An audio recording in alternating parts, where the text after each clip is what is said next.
नमस्कार दोस्तों, दीपावली के पावन पर्व की आप सभी को हार्दिक शुभकामनाएं। माता लक्ष्मी और गजानन भगवान का आशीर्वाद आप सभी के परिवार पर सदैव बना रहे, इसी कामना के साथ आज की दीपावली की कथा का हम शुभारंभ करते हैं।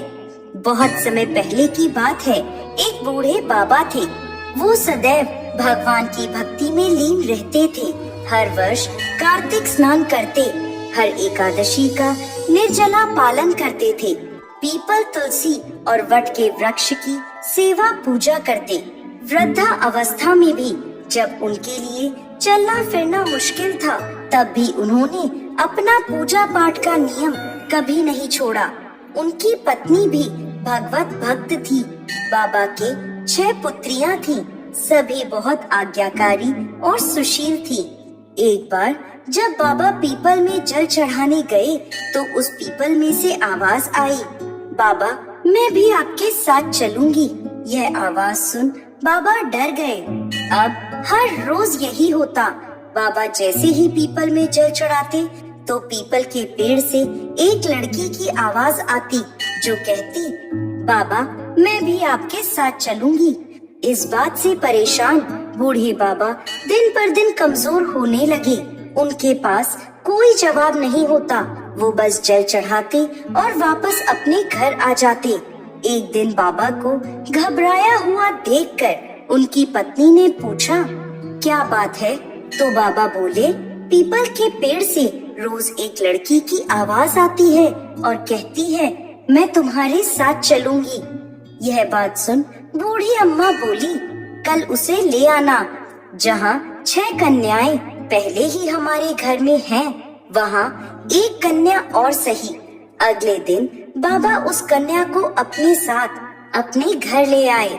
उसे घर छोड़कर जब बाबा गांव में आटा मांगने गए तो उन्हें रोज की अपेक्षा ज्यादा आटा मिला। जब अम्मा आटा छानने लगी तो वो लड़की बोली, अम्मा लाओ मैं छान देती हूँ। जब उसने आटा छाना तो परात आटे से भर गई। जैसे ही अम्मा खाना बनाने बैठी तो वो कन्या बोली, अम्मा आज खाना मैं बनाऊंगी। इस बात पे अम्मा बोली, रहने दे बेटा, तेरा हाथ जल जाएगा। लेकिन वह कन्या नहीं मानी और खाना बनाने लगी। उसने तरह तरह के 3600 व्यंजन बना दिए। सभी ने भरपेट भोजन किया। बाबा के मन का डर अब छू हो गया था। रात में अम्मा का भाई आया और बोला, मैं खाना खाऊंगा। अम्मा तो परेशान हो गई, अब खाना कहाँ से आएगा? उस कन्या ने पूछा, अम्मा क्या बात है, तुम परेशान क्यों हो? तो अम्मा बोली, बेटी मेरा भाई आया है और कह रहा है कि खाना खाएगा, परंतु अपने घर में तो अन्न का एक दाना भी नहीं बचा। अब उसे मैं क्या खिलाऊं?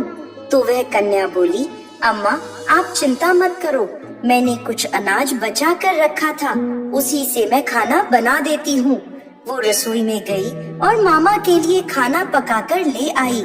मामा ने भर पेट खाना खाया और बोला, ऐसा स्वादिष्ट खाना जिंदगी में मैंने पहले कभी नहीं खाया। रात में जब सोने का समय हुआ तो वह कन्या बोली, माँ चौका लगा के दिया जला देना, मैं कोठे पर सोऊंगी। अम्मा बोली, बेटा तू वहाँ डर जाएगी। कन्या बोली, नहीं नहीं माँ, मैं नहीं डरूंगी। अब वह रात में कोठे में जाकर सो गई।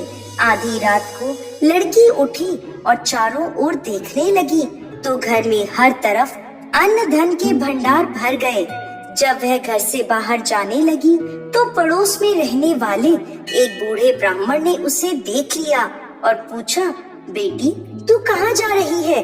तो लड़की बोली, मैं दरिद्रता दूर करने आई थी, अगर तुम्हें भी करवानी है तो करवा लो।